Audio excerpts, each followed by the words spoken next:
Gentlemen, to this side event on the Global Offshore Wind Alliance. Could I please ask everyone who wants to be part of this session to take their seats, and we are about to kick off.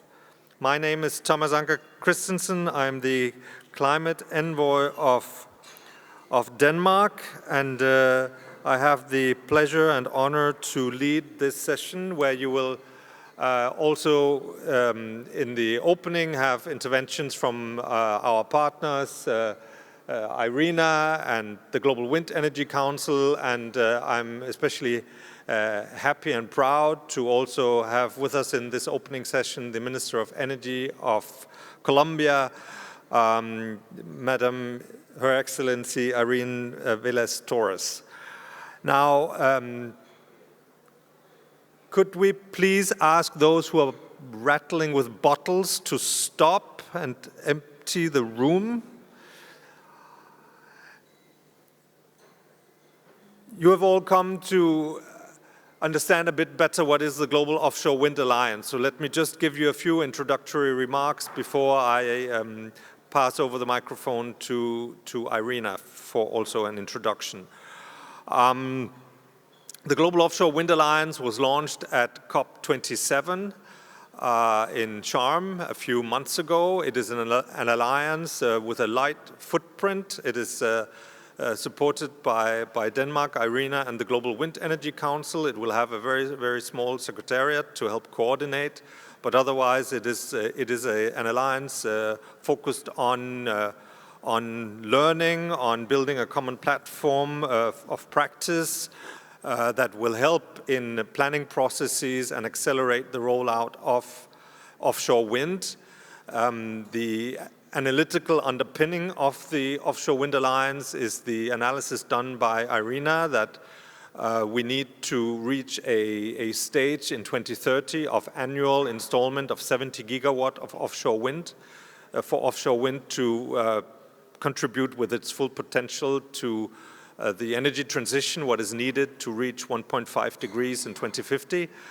In order to be at the 70 gigawatt per year mark in 2030, we need between today and 2030 to install 380 gigawatt of offshore wind.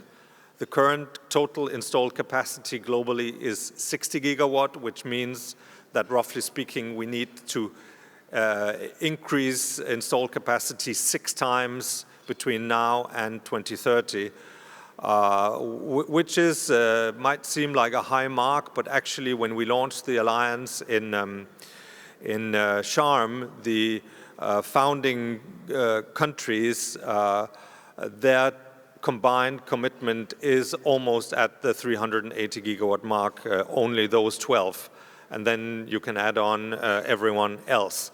The founding members were, and I just mentioned them alphabetically, Australia, Belgium, Colombia, Denmark, Germany, Ireland, Japan, the Netherlands, Norway, Portugal, the UK, and the United States.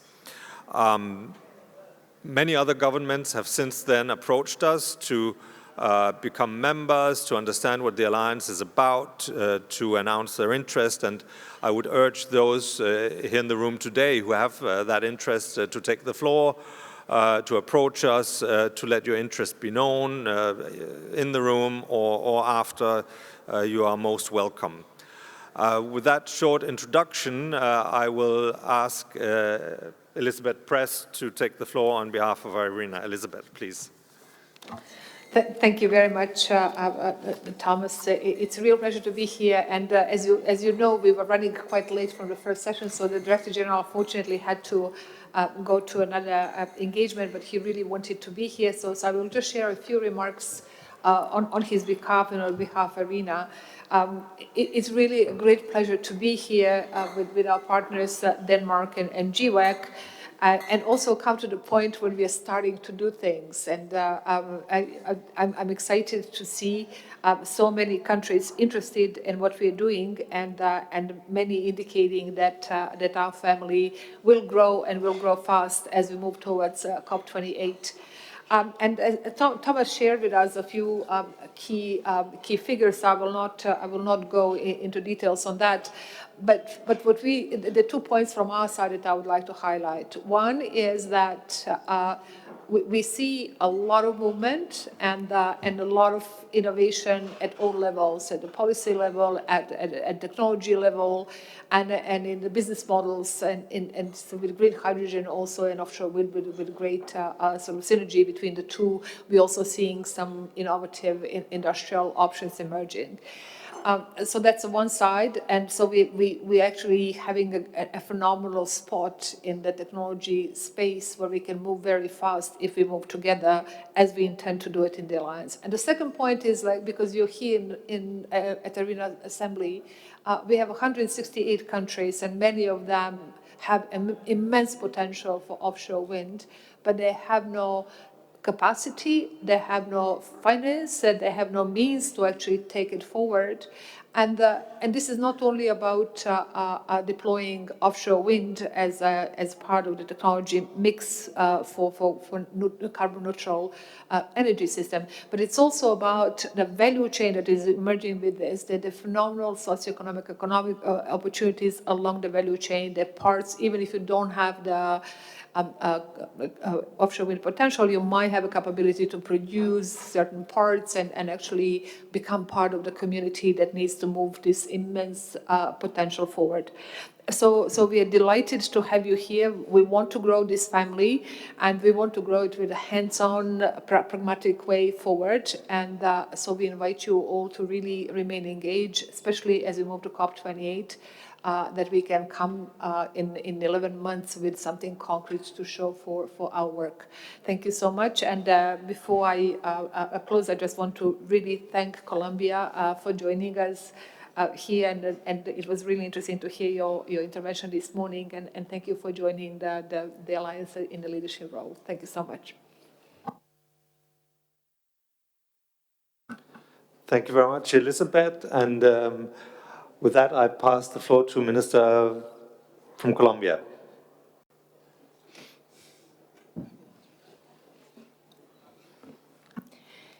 Good afternoon, everyone. It is a pleasure for me to be here in this meeting,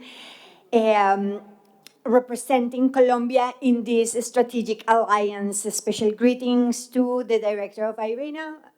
He may be having lunch, but he may know that we are also here representing his will to accelerate transition. And of course, the CEO of the Global Wind Energy Council, Ben Backwell. To all the members, excellencies that are here, and particularly those countries that are part of the alliance, my special greetings. International political context and the global climate crisis are transforming energy policies and markets. And that transformation is going to continue and accelerate in the coming decade. For that reason, GOWA is an ideal scenario to facilitate the gathering of multiple agencies of offshore wind industries and other actors in order to contribute to help and accelerate the change and make this dream energy generation into a reality.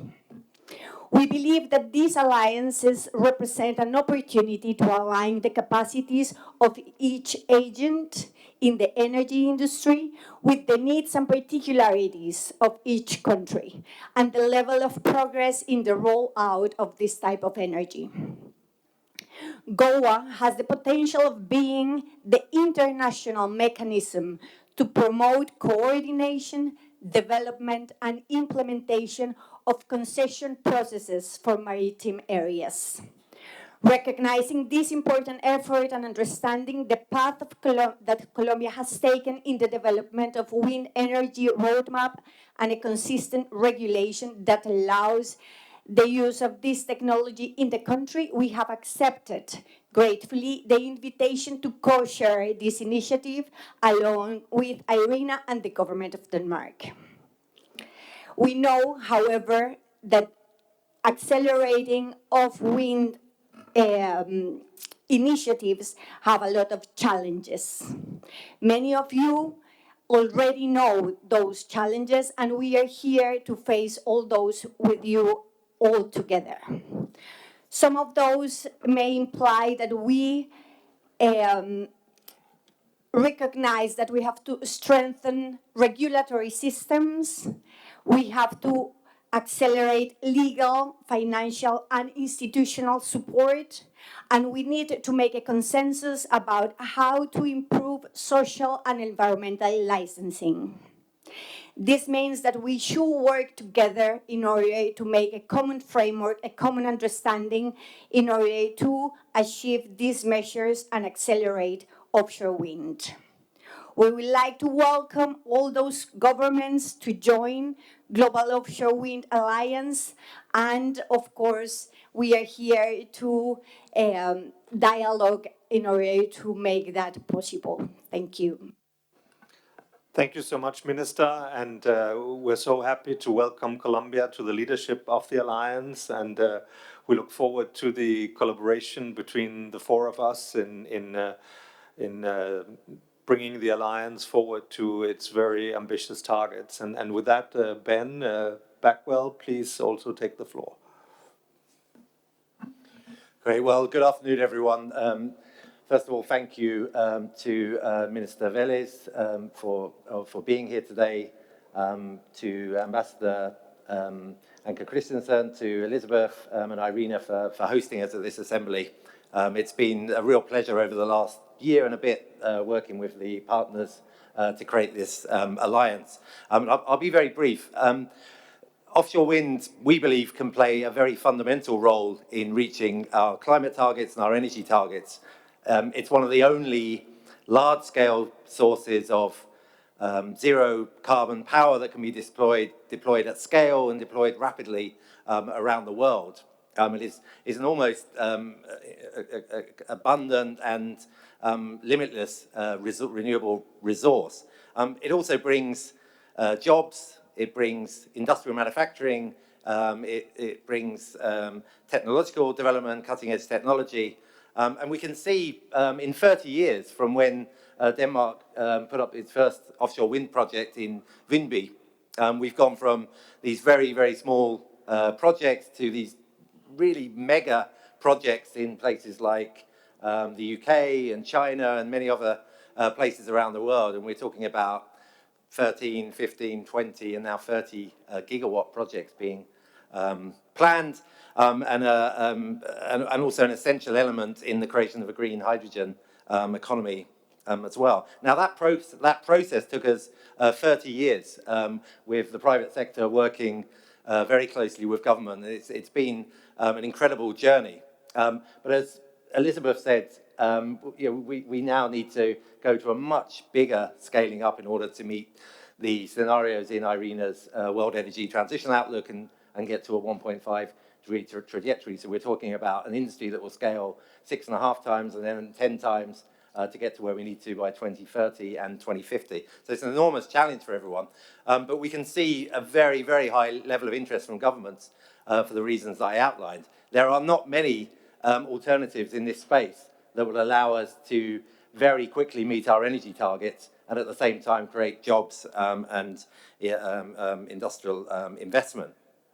Now, GOWA has been created really so that we can compress this 30-year timescale that we went through in Europe and other places into something more like a kind of 10-year timescale at most. And it's really about how do we make sure that the lessons are transferred very quickly and efficiently from the countries that have already built a lot of offshore wind. And there was a lot of mistakes made along the way, and I can tell you that as someone who's been in this sector along the way. And we don't need to repeat those mistakes. The technology is mature, but I think there's still a lot to be done to create the right frameworks to be able to move this on fast. And I think Minister Vélez really summed it up. How do we create a common approach?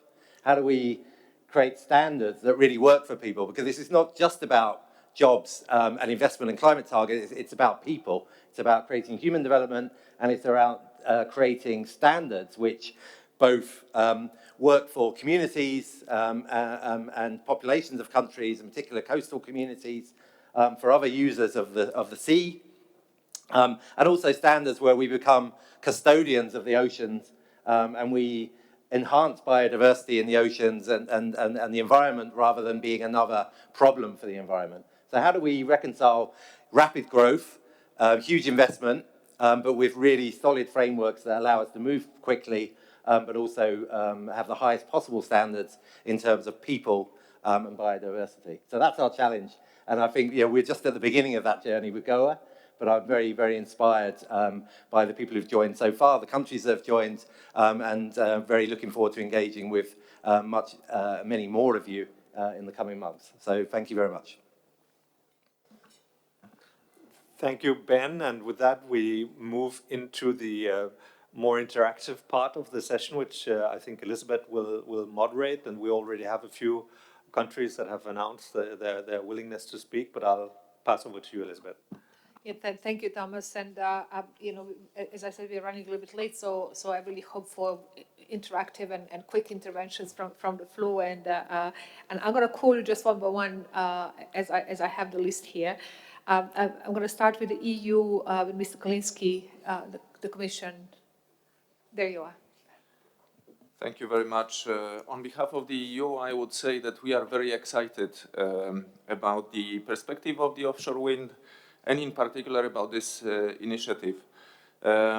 We think that it can and it should become a go-to platform for global cooperation on offshore wind. And we obviously have seen many positive developments in the EU and globally on new offshore projects. The costs are falling, as was said, 3 times over the last decade and counting, and a lot of innovation is taking place.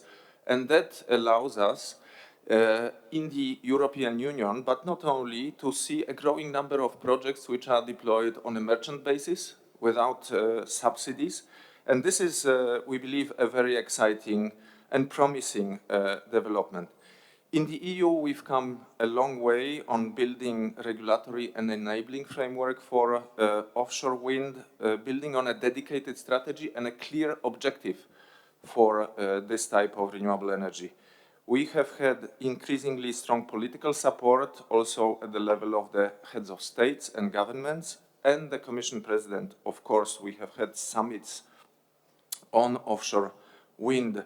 We move ahead with policy, bolstering our ambition for renewables and offshore wind, but we also develop policy on permit granting procedures and the grid development, the 2 issues crucial for massive deployment of offshore. We are also reinforcing collaboration with the industry and investors in order to strengthen the supply chains. And we are very happy, obviously, to share our experience on developing offshore wind and this regulatory framework with all interested parties. We encourage all countries with the potential for offshore wind to join GOWA. And with this, I will stop. Thank you very much. Thank you very much, the European Commission, and it's my pleasure to invite Australia, Ms. Peter Olsen, Director from the Department of Climate Change, Energy, the Environment and Water. Thank you, Elizabeth, and thank you for inviting us to be here today. I'll just give a quick update on Australia's offshore wind policy and then touch on some of the guiding questions for this discussion. So Australia is just on the cusp of its offshore wind industry, and we're excited in the last 12 months to have introduced our Offshore Electricity Infrastructure Act. So we now have legislation in place that enables companies to apply for licenses for feasibility assessments in our offshore wind area. The government has announced 6 new wind zones, and in December just declared the first area for, in Australia for offshore renewable energy, which is off the coast of the state of Victoria in the south. So this enables industry to apply for these feasibility licenses and to assess feasibility of a project for up to 7 years. We're in the process of progressing the declaration for the other 5 areas, and this needs to have heavy public consultation support as that social license to operate as we move around the large coastal areas of Australia. We've also commenced the development of a dedicated offshore renewables industry growth strategy. The purpose of this is to send a strong signal to investors and industry that the government wants to support and accelerate offshore renewable activities and build confidence in this emerging industry. So you posed two questions around how GOWA can support those just starting off and also private sector and how government can work together. So I think the power of global alliances like this is bringing players together across the ecosystem, across supply chains, between government and private sector, to allow us to share knowledge and how to establish industry in those other regions.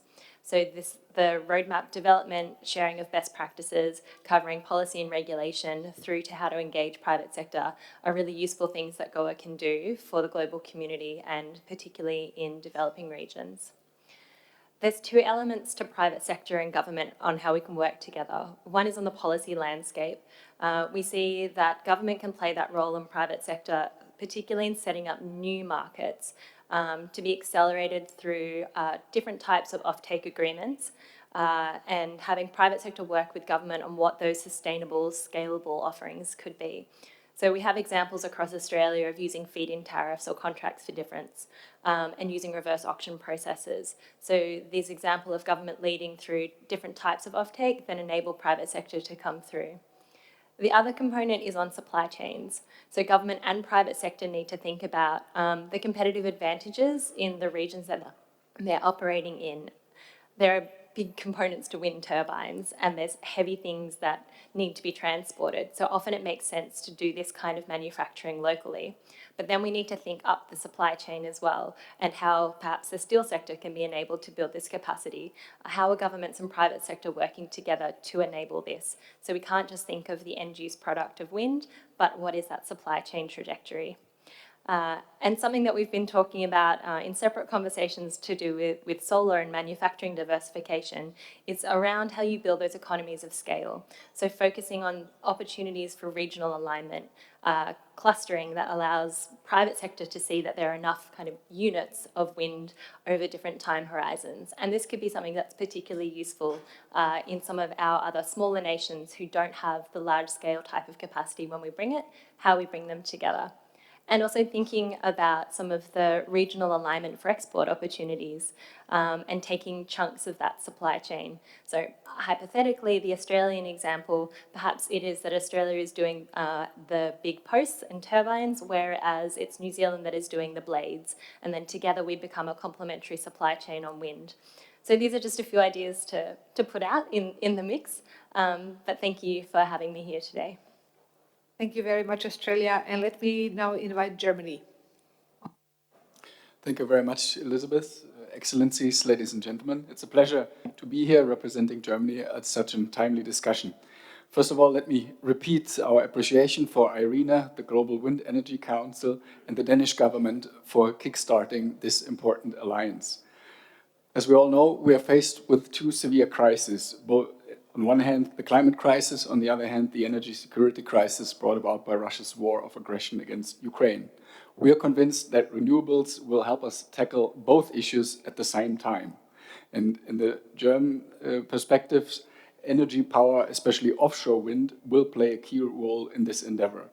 With currently around 8 gigawatt of installed offshore wind capacity, we have a flourishing offshore wind industry on both up and downstream activities. Until 2030, Germany seeks to have built at least 30 gigawatt offshore capacity and at least 70 gigawatt by 2045. Germany has supported, if not driven, many European initiatives to advance on wind power generation, particularly offshore. On this backdrop of national offshore wind expertise, we seek to enable GOWA to facilitate offshore wind ambitions and capacities both in member states and in third countries. GOWA, for example, could help match countries with different levels of expertise in their offshore journey in exchanging on technical, financial, regulatory, legal and strategic issues, be it with expertise from government or private sector or through formal technical assistance. GOWA then could develop offshore wind playbooks with lessons learned, key contacts also to the private sector, best practices, etc., to give aspiring third countries the know-how that's already available within GOWA member states. Next, GOWA could facilitate engagement with multilateral development banks, as they can pave the way with developing country governments. One option to explore, for example, would be blended finance projects to attract private investors. GOWA finally could also help match in the public and private sphere, for example, by bringing together foreign investors, domestic regulators, government officials, and others. And I cite but one example. On May 9th at the Foreign Office in Berlin, we will hold the Baltic Offshore Wind Forum, trying to do exactly that, linking these various practitioners and decision makers as far as wind power is concerned. And finally, GOWA could act as a platform for donor countries to allocate or pool resources as far as wind power is concerned. In short, we see many avenues for GOWA to make a positive difference, and Germany stands ready to help this process along. Thank you very much for your attention. Thank you very much. Let me now invite Japan. Thank you very much, Elizabeth. I'm very pleased to participate in this meeting today. Japan welcomes the official launch of GOWA at COP27 last year. And we appreciate Denmark, IRENA, and GOWA for their great efforts to establish this important international platform. We would also like to pay our respect to Colombia, the newly appointed co-chair. And Japan would like to participate in activities as a member country of the GOWA. As we recognize, offshore wind is the key to the maximum introduction of renewable energy and is already expanding worldwide, especially in Europe, and is expected to be introduced in large amount in Japan as well. Supply cost reductions are also progressing through the enlargement of wind turbines and other measures. And its generation systems can contribute to local economy with the positive economic impact on related industries resulting from the tens of thousands of components of the system. Japan would like to contribute to global development of offshore wind, cooperating with other countries, especially with the GOWA members, in both technical and institutional aspects, sharing our knowledge and experience to expand offshore wind worldwide. GOWA is an important international platform involving various stakeholders from industries, academia, and governments in this field. And we expect GOWA to play a leading role in discussions toward international cooperation. The Japanese government has a vision for offshore wind power industry and set an introduction target up to 45 gigawatt by 2040. The government also plans to discuss for setting a new target to accelerate the introduction of floating offshore wind in the future. Finally, I hope that meaningful progress will be made through useful activities and discussions in GOWA. Thank you very much. Thank you very much, Japan. Can I now invite Portugal?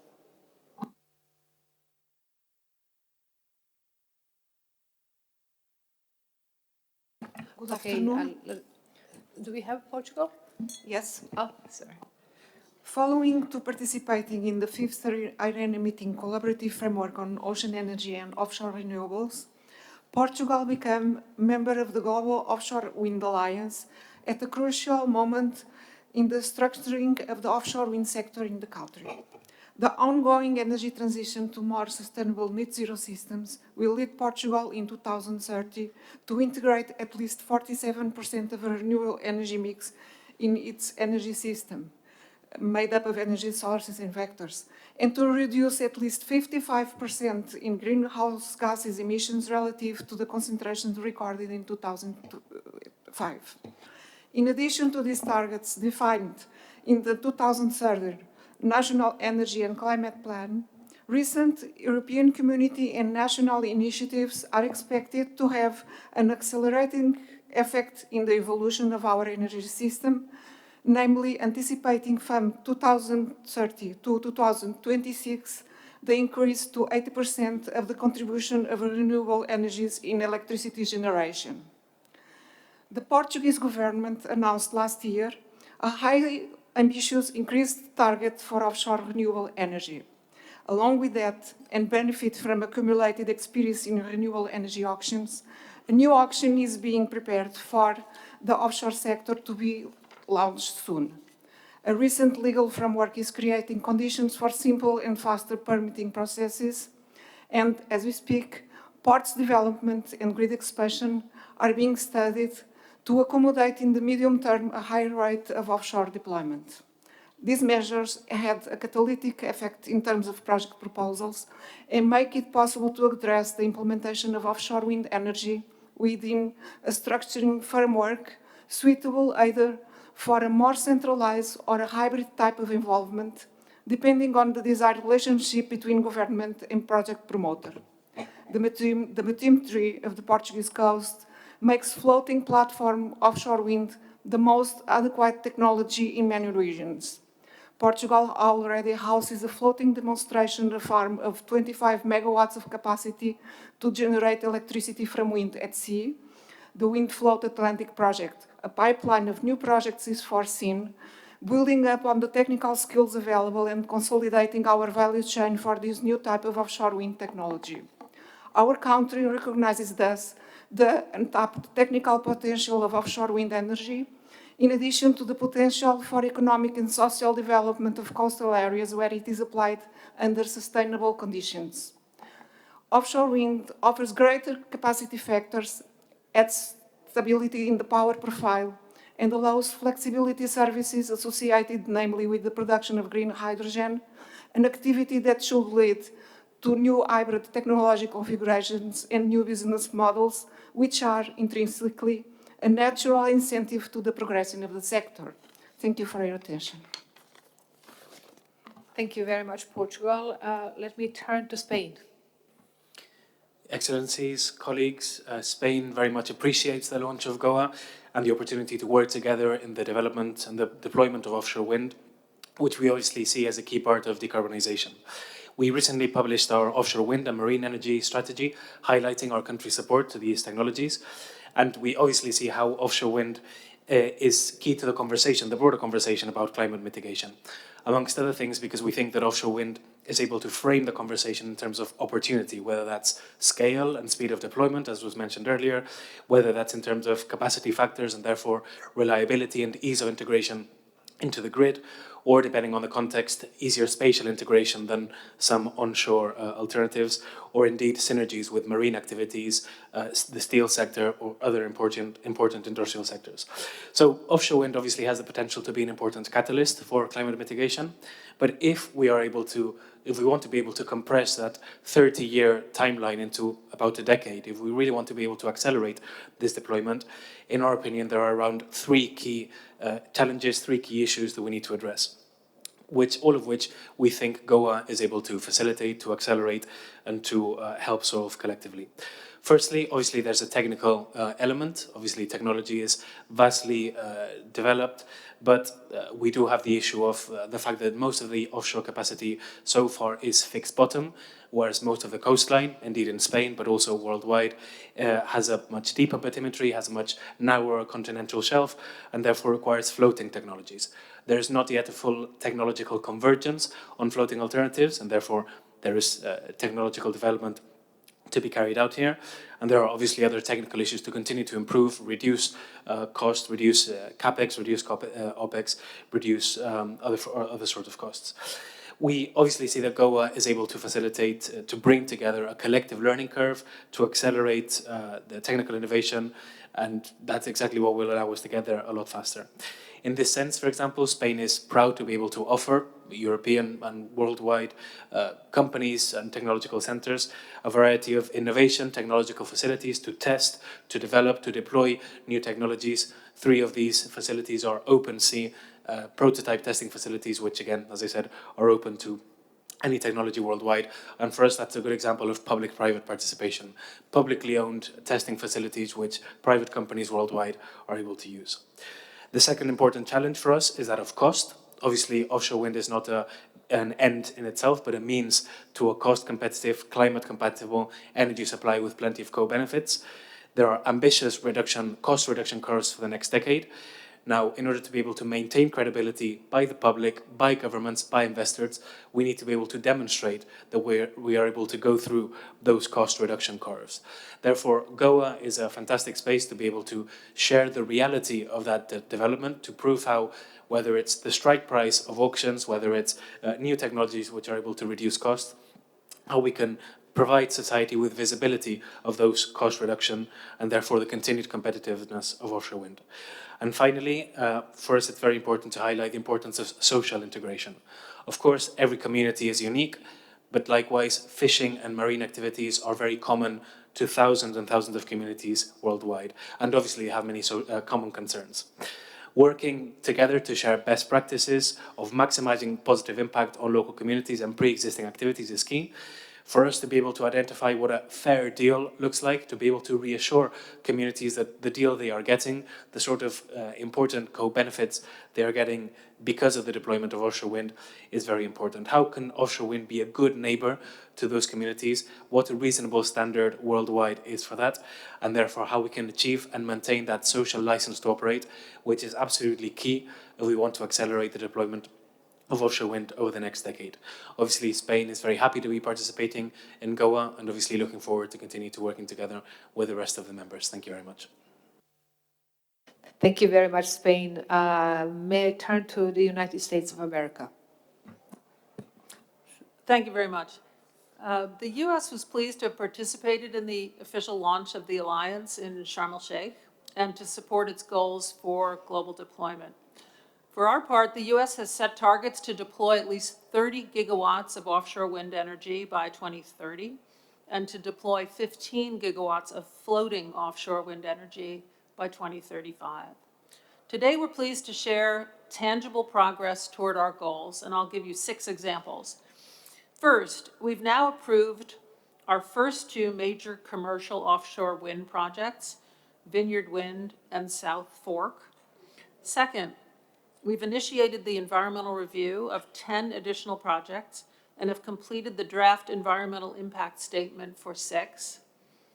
Third, we've announced a new offshore wind leasing strategy, which includes 7 lease sales by 2025. Fourth, we've held 3 historic lease sales last year in the New York Bight and offshore the Carolinas and California. Fifth, our federal agencies are working on a so-called floating offshore wind shot, an initiative that aims to reduce the cost of floating offshore wind technologies by more than 70% by 2035. And sixth, we're pleased to report that the U.S. Inflation Reduction Act contains multiple provisions to advance offshore wind, such as provisions on leasing, transmission planning, and tax credits. We've also encouraged other countries to create their own national deployment targets. At the COP, at an event hosted or co-hosted by IRENA and Denmark, our Secretary of the Interior issued a call to action on behalf of President Biden, which invited all countries to set goals that contribute to the 380 gigawatt and 2,000 gigawatt levels that IRENA and the Global Wind Energy Council have said are necessary for a 1.5 degree scenario. Through the Alliance, we see the potential to create the community of practice that can collaborate, share information, remove barriers, and ultimately help support the collective vision for global offshore wind ambition and deployment. Thank you. Thank you very much, US. Can I pass the floor to Romania? Thank you very much, Elizabeth. We are very happy to be here today on this onshore workshop on offshore wind. As you know, Romania is an European country, is a large coast on the Black Sea, and we did a lot of studies regarding the potential of the offshore wind in Romanian Black Sea region, and the latest of the World Bank indicate us a total capacity of 76 gigawatts, which 25 gigawatts are in shallow water. We are working together with DG Reform from European Commission and World Bank in order to put in place a legislative framework, and we want to finalize it and to have it in place this year, and to start also the tender for deploying as soon as possible the first offshore wind farm in the Black Sea. I would like to express in the end Romanian big interest to be a member of this Offshore Wind Alliance and to be very active in deploying as much as gigawatts on offshore wind we can in the next year. Thank you very much. Thank you very much, Romania, and great to hear that you will joining the alliance. Can I pass the floor to Norway?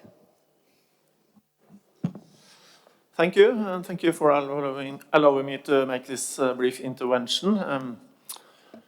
Norway, we are at the beginning of developing offshore wind nationally, so we want to learn from the best and appreciate very much this platform for sharing experiences. We joined GOWA in Sharm el-Sheikh, a COP recently, and I want to thank GWEC, IRENA, and our Danish neighbors for taking the leadership in this area. The Norwegian government has very high ambitions for offshore wind and aims to award areas that will allow for 30 gigawatts by 2040. We plan to tender new areas for offshore wind regularly towards 2040, so we can facilitate a long-term commitment to the development in the sector, and which I also believe will give the industry a predictability and take care of the supply chains. There are several reasons that the government has set these high ambitions. It's obvious that more renewable energy is good for the climate and the electrification we see, and it's also very important for the energy security in the whole European region, which we are well connected to. And the third is also very important, is that the government wants to develop a new industry, creating new jobs, high-tech jobs in the sector, and also doing that by building on our existing experiences in oil and gas, where we have a large supply industry and companies like Equinor. So we see that offshore wind fits very well into this technology change, and I hope we can build further on that in the work of GOWA.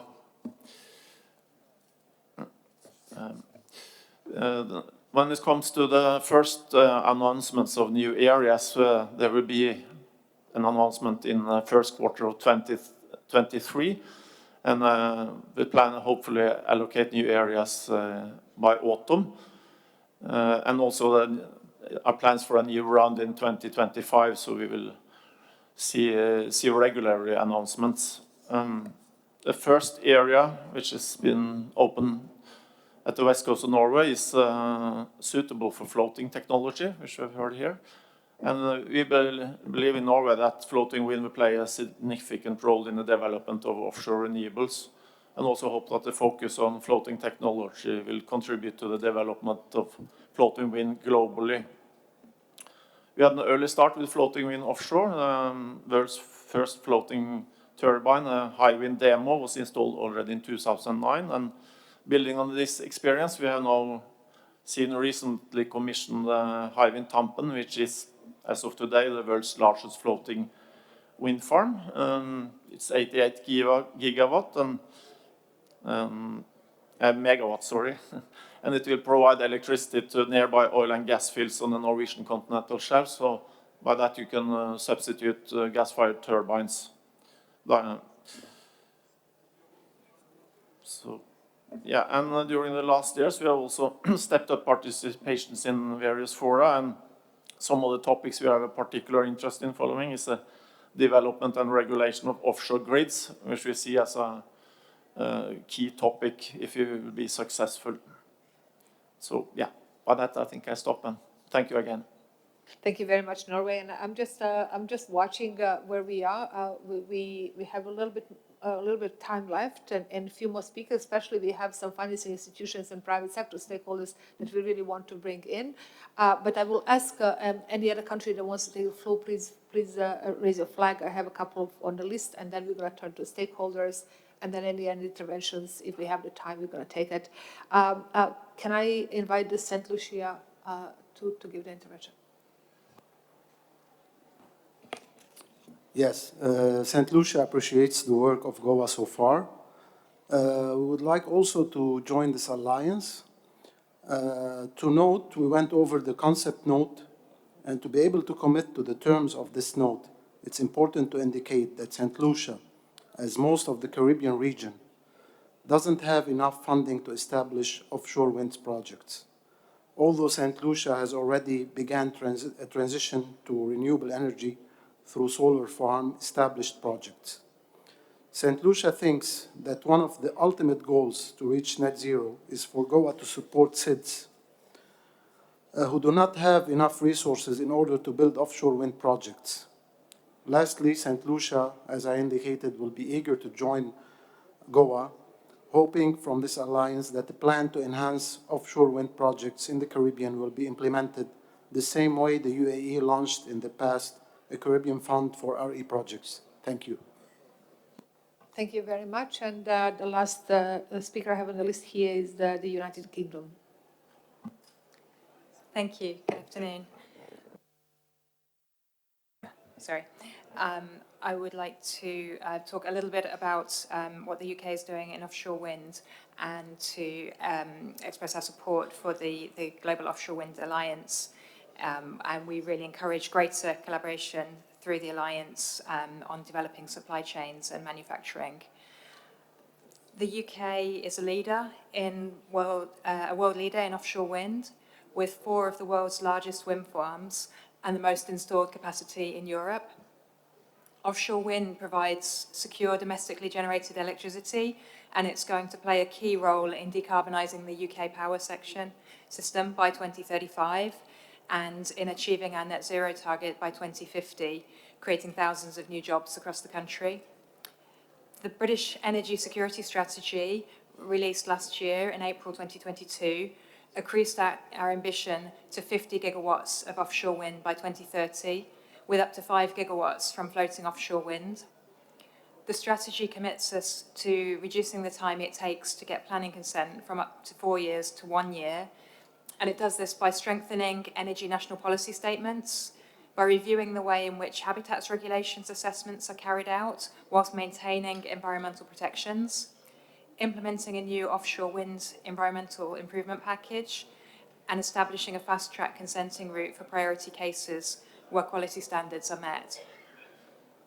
The UK government works closely with developers and the wider private sector, including through the Offshore Wind Acceleration Task Force, which is co-chaired by our Minister and the UK Offshore Wind Champion, Tim Pick. The task force is a group of industry experts brought together to work with government, Ofgem and National Grid to tackle unnecessary delay and inefficiency in the system. We also have a number of interventions across the supply chain, contracts for difference, and encouraging investment and exports in this area. I think if there was a little more time, I would go into more detail about those, but I know you've got a lot of speakers to get through, so let me leave it there. Thank you very much, the UK. And given that we have heard repeatedly the issues around finance, technical assistance, and the private sector engagement, let me bring a few stakeholders to speak to us today. And we will start with the World Bank and Mr. Dimitris Papatheou, Global Director for Energy Extractives. Thank you very much, Elizabeth, and it's great to be here with everyone. Let me start by putting a little bit the scale of challenge in front of us. The world has about 60,000 megawatts of offshore wind installed today. But if we really are serious about net zero by 2050, we need to get to 2,000 gigawatts of wind, offshore wind in the world. That is more than 30 times what we have today, and we need to get this done in the next 2.5 decades. Most of the potential for that offshore wind is in the developing world, where also demand is growing and where the needs are great.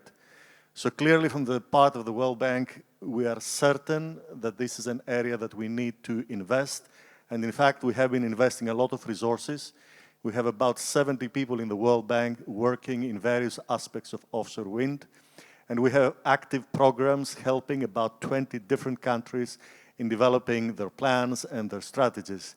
In fact, I'm really pleased to see Minister Torres from Colombia co-chairing this initiative, because in Colombia, we have been working in good partnership for the last 2 years.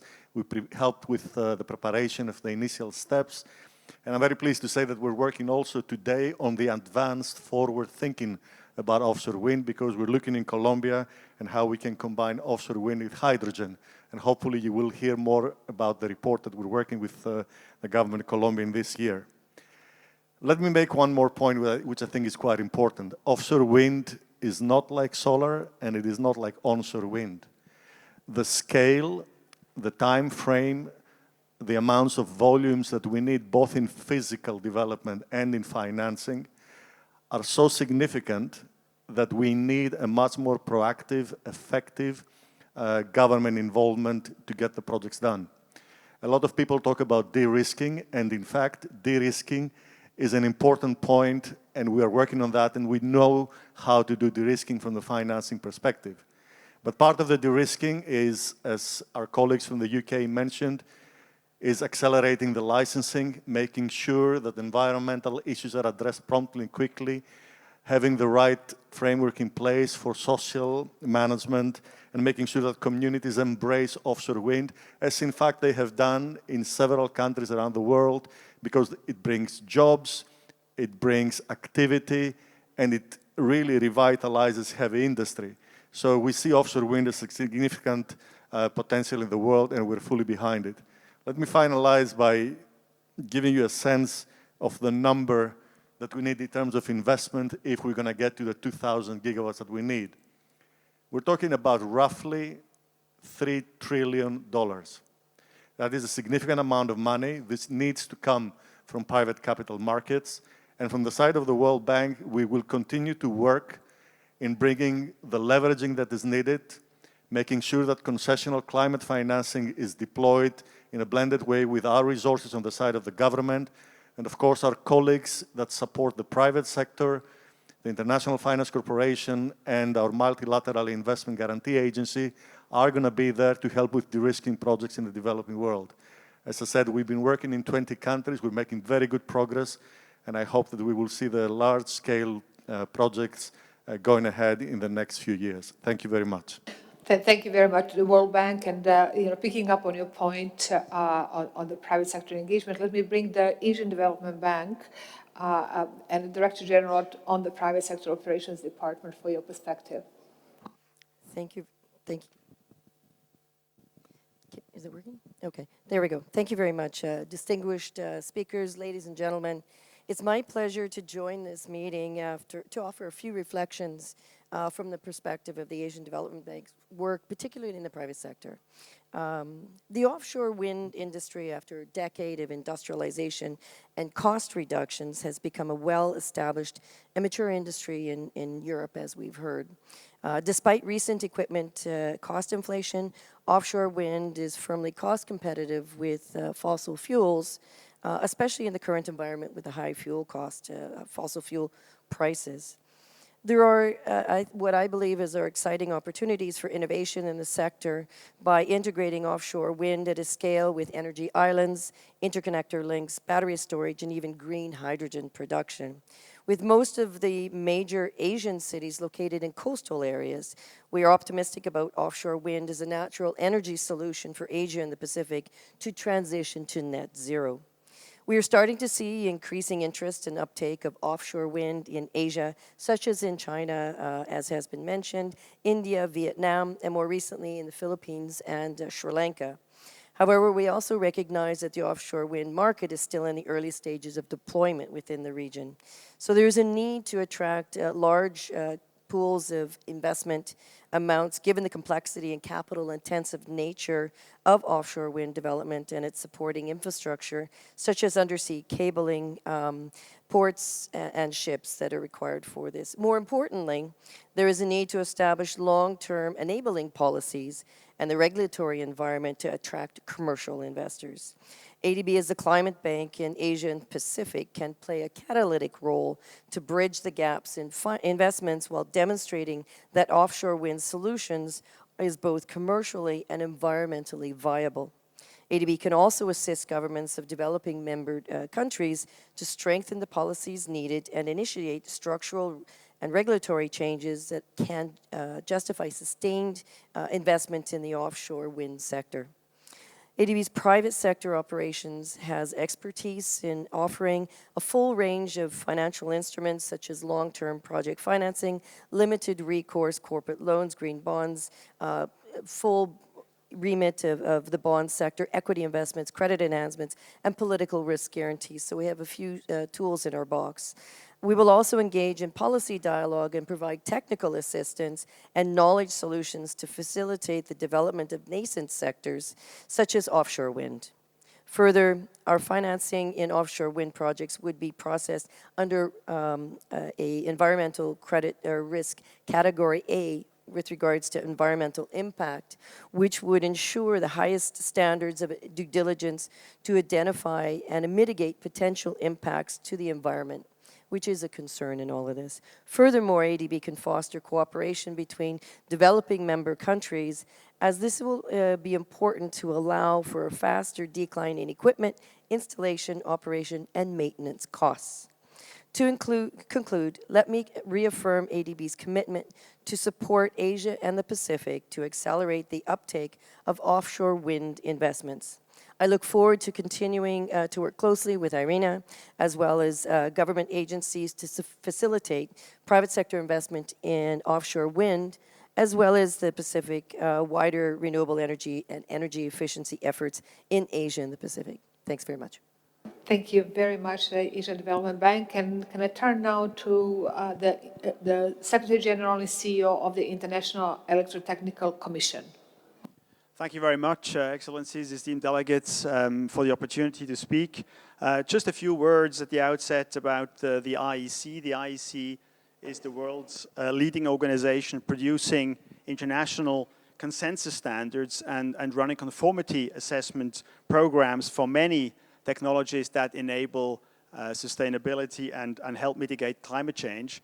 And IEC standards provide a globally harmonized, consensus-based platform for the production of renewable energy. Our most recent conformity assessment system ensures trust and mutual acceptance for renewable energy systems between all the stakeholders. And to just briefly address 4 dimensions, I believe very much action dimensions, also bearing in mind what we heard this morning from the 2 high-level panels.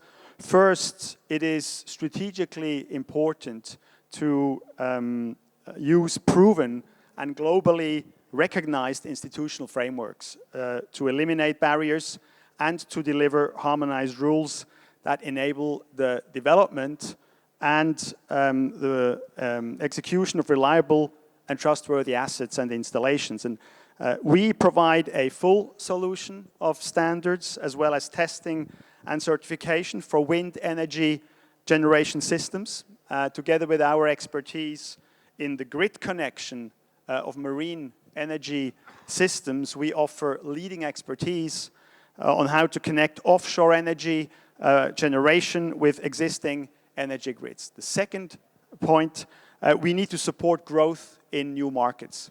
And energy generation systems that are built, tested and certified to IEC international standards give access to industry-wide accepted test practice and expertise. And this, in turn, results in a wider choice of solutions at more competitive prices. It also makes repairs and the maintenance easier, and it offers a better access to financing. The World Bank, for instance, often refers to IEC international standards in tenders when financing energy systems. The third point I'd like to make is industry-wide accepted best practices with built-in and reliability features on safety provide regulatory stability. They also facilitate evaluation, and they avoid proprietary solutions which may limit future expansion and interconnection. And therefore, many policymakers and regulators refer to IEC standards and conformity assessment in their laws and regulations. And finally, we need really an efficient offshore wind supply chain. Our work covers all the aspects of wind energy generation systems, from design to decommissioning, and it includes also, of course, all the electronic and communication disciplines, and we have, as an institution, as IEC, inbuilt flexibility to take on board new needs that will emerge and new requirements in that wind energy supply chain. Thank you very much. Thank you very much, IEC, and let me bring in Siemens Gamesa Renewable Energy. Distinguished guests, thank you. Offshore wind has gone in my lifetime from they are totally mad to it's perhaps interesting to the delivery of huge parks that can deliver the bulk power needed to drive the energy transition. Offshore wind holds huge promise, but only if the correct framework is in place in advance. We do welcome the launch of the Global Offshore Wind Alliance at the COP27 in Egypt as a body aiming to align the plans and ambitions of governments around the globe with the expertise and needs of the offshore value chain.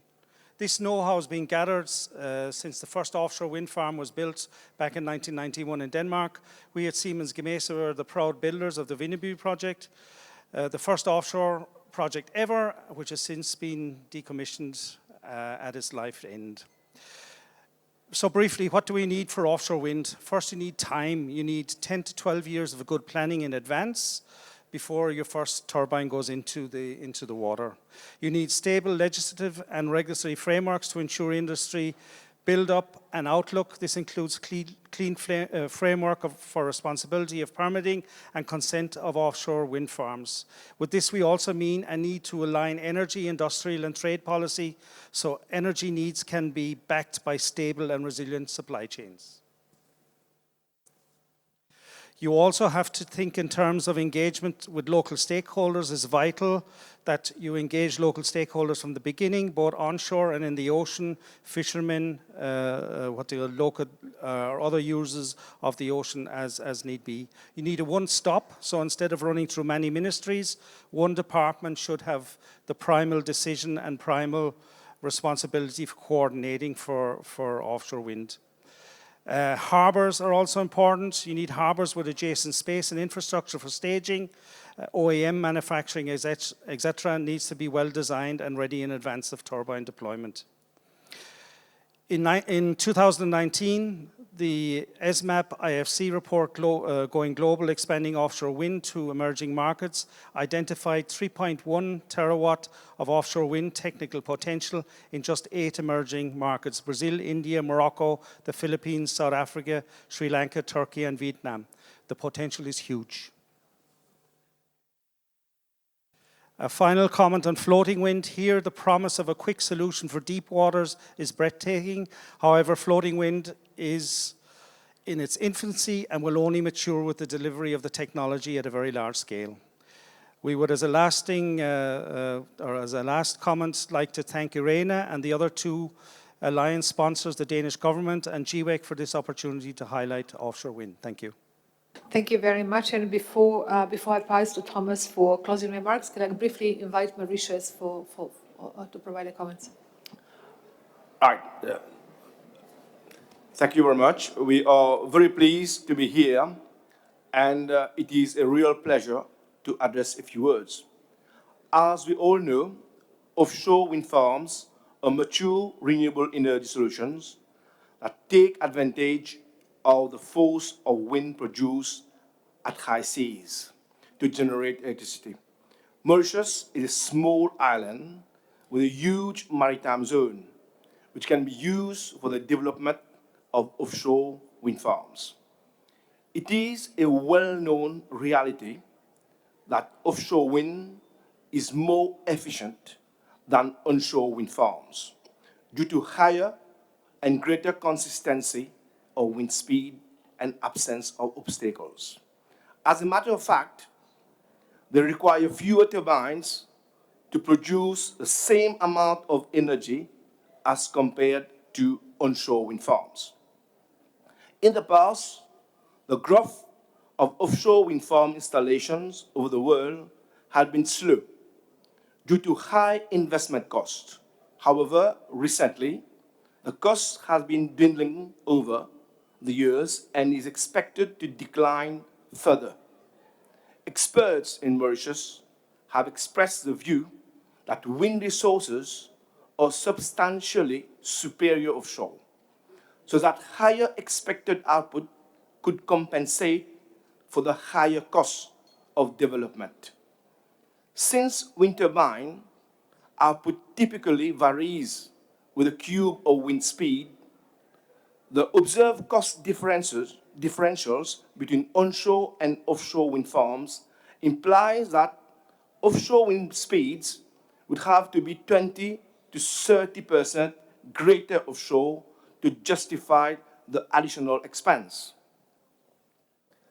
Wind energy generation already form part of the Mauritian generation mix, with an onshore wind farm of 9.35 megawatt.